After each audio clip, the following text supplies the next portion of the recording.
ജയിലിലായാൽ മന്ത്രിസ്ഥാനം പോകുന്ന വിവാദ ബില്ലിനെ പിന്തുണച്ച ശശി തരൂരിനെതിരെ മുതിർന്ന കോൺഗ്രസ് നേതാവ് PJ കുര്യൻ. തരൂർ പല കാര്യങ്ങളിലും ആശയക്കുഴപ്പമുണ്ടാക്കുന്നു. ബില്ലിനെ അനുകൂലിച്ച തരൂരിന്റെ അഭിപ്രായത്തെയും ഇക്കൂട്ടത്തിൽ കരുതാം.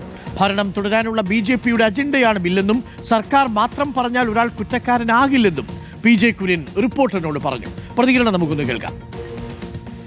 ശശി തരൂർ ഇങ്ങനെ പല കാര്യങ്ങളിലും കൺഫ്യൂഷൻ ഉണ്ടാക്കുന്നുണ്ടല്ലോ, ആ കൂട്ടത്തിൽ ഇതും കരുതിയാൽ മതി. BJPക്ക് ഭീഷണിയാകുന്നു അവർ കരുതുന്ന ഏതൊരാളിനെയും EDയെ വിട്ട് എന്തെങ്കിലും ആരോപണം വെച്ച് അറസ്റ്റ് ചെയ്യിച്ച് 30 ദിവസം ജയിലിലിട്ടിട്ട് അയാളുടെ സ്ഥാനം തെറിപ്പിക്കാം. ഗവൺമെന്റ് ഒരാൾ കുറ്റക്കാരനാണെന്ന് പറഞ്ഞത് കൊണ്ട് മാത്രം ഗവൺമെന്റ് ഒരാളുടെ പേരിൽ പ്രോസിക്യൂട്ട് ചെയ്ത് മാത്രം ആൾ കുറ്റക്കാരനാകില്ല. കുറ്റക്കാരനാണോ ഇല്ലയോ എന്ന് കണ്ടുപിടിക്കേണ്ടത് കോടതിയാണ്. കോടതി കുറ്റക്കാരനാണെന്ന് കണ്ടുപിടിച്ചതിന് ശേഷം ഒരാൾ രാജിവെക്കുന്ന അർത്ഥമുണ്ട്.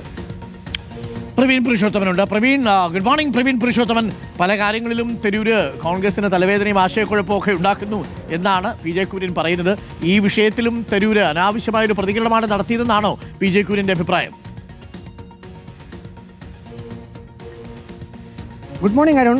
ശശി തരൂർ MP ഇന്നലെ വിവാദ ബിൽ വിഷയത്തിൽ ആദ്യം ഒരു മാധ്യമത്തിന് അഭിമുഖം നൽകിയിരുന്നു. അതിനെ തുടർന്ന് വാർത്തകളും വന്നിരുന്നു. പിന്നീട് അതേ വിഷയത്തിൽ തന്നെ അദ്ദേഹം നിലപാട് മാറ്റി പ്രസ്താവന ഇറക്കുകയും ചെയ്തിരുന്നു. ഇക്കാര്യത്തിലാണ് മുതിർന്ന കോൺഗ്രസ് നേതാവും മുൻ രാജ്യസഭാ ഉപാധ്യക്ഷനുമായ പ്രൊഫസർ PJ കുര്യന്റെ ഒരു നിലപാട് റിപ്പോർട്ടർ TVയോട് വ്യക്തമാക്കിയിരിക്കുന്നത്. അദ്ദേഹം പറയുന്നത് ശശി തരൂർ MP നിരന്തരം ഇത്തരം ആശയക്കുഴപ്പമുണ്ടാക്കുന്ന പ്രസ്താവനകൾ നടത്തുന്നു. അക്കൂട്ടത്തിൽ ഒരു പ്രസ്താവനയായി ഈ വിവാദ ബിൽ സംബന്ധിച്ച് അദ്ദേഹത്തിന്റെ പ്രസ്താവനയെയും കണ്ടാൽ മതിയെന്ന് പറയുന്നു. അതോടൊപ്പം തന്നെ BJPയെയും കേന്ദ്ര ഭരണത്തെയും അദ്ദേഹം വിമർശിക്കുകയും ചെയ്യുന്നുണ്ട്. അദ്ദേഹം ചില അറസ്റ്റുകളൊക്കെ ചൂണ്ടിക്കാണിച്ചുകൊണ്ടാണ് ഇക്കാര്യങ്ങൾ സ്ഥാപിക്കാൻ ശ്രമിക്കുന്നത്. പ്രത്യേകിച്ചും അരവിന്ദ് കെജ്രിവാൾ ഉൾപ്പെടെയുള്ളവർ നേരത്തെ ജയിലിൽ കിടന്ന ഒരു അനുഭവം ഉണ്ട് എന്ന് അദ്ദേഹം പറയുന്നു. അപ്പോൾ ഇനിയിപ്പോൾ വിവാദ ബിൽ അത് ഇപ്പോൾ ജോയിന്റ് പാർലമെന്റ് കൗൺസിലിന്റെ അംഗീകാരത്തിനായി വിട്ടിരിക്കുന്നു.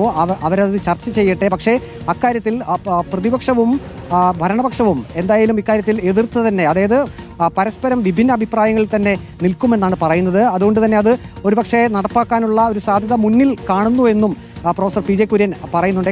ഏതായാലും ഇപ്പോൾ ഈ വിവാദ ബില്ല് BJPക്ക് തുടർഭരണം ഉണ്ടാക്കുന്നതിനുള്ള ഒരു രഹസ്യ അജണ്ടയാണോ, അത്തരത്തിലുള്ള ഒരു അജണ്ടയാണ് എന്ന് ഞാൻ സംശയിക്കുന്നതായും പ്രൊഫസർ PJ കുര്യൻ പറയുന്നുണ്ട്. അതേസമയം തന്നെയാണ് ശശി തരൂരിനെതിരെയുള്ള അദ്ദേഹത്തിന്റെ ഈ വിമർശനവും വന്നിരിക്കുന്നത്. അരുൺ, പ്രവീൺ പുരുഷോത്തമനാണ് നമുക്കൊപ്പം ചേർന്നത്. ഒരു പ്രേക്ഷകൻ ചോദിക്കുന്നു, നിങ്ങൾ വേടന്റെ വിഷയത്തിൽ ഒരു നിലപാടും എന്തുകൊണ്ടാണ് ഈ പെൺകുട്ടി പറഞ്ഞപ്പോൾ മറ്റൊരു നിലപാടും എടുക്കുന്നത്? അത് ഹൈക്കോടതി തന്നെ വ്യക്തമാക്കിയിട്ടുണ്ട്. തിങ്കളാഴ്ച ആ കേസിൽ വിധി പറയുകയും ചെയ്യും. ഉഭയസമ്മതപ്രകാരമുള്ള ഏതുതരം ബന്ധവും പിന്നീട് പിണക്കമുണ്ടാവുമ്പോൾ ബലാത്സംഗ കുറ്റമായി മാറുന്നത് അംഗീകരിക്കാനാവില്ല എന്നുള്ളതാണ് ഹൈക്കോടതിയുടെ നിലപാട്.